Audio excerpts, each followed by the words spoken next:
Alright, picture this. You're baking a cake following a recipe from the internet, and suddenly... What's this? The flour's in cups, the butter's in grams, and the oven's in Fahrenheit.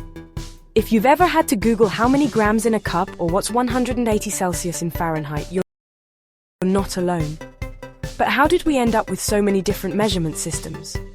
The story actually starts thousands of years ago. Ancient civilizations, think Egyptians, Babylonians, used whatever was handy. The length of a foot, the width of a thumb, even how much grain fit in a sack. It worked, until people started trading with strangers, and suddenly, everyone's feet were a different size. Fast forward to the late 1700s, the French Revolution. Fed up with confusing standards, France introduced the metric system: meters, liters, grams, everything based on tens. It was a big deal, and slowly, most of the world adopted it.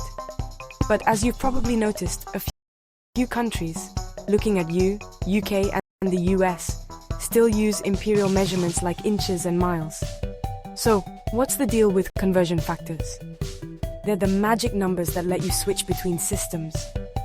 Need to turn stones into kilograms or miles into kilometers? Just multiply by the right factor. It's a clever workaround, but honestly, it's why measurement can feel like a maths exam sometimes. In the end, measurements are all about making sense of the world, whether you're building a bridge or just making a cuppa.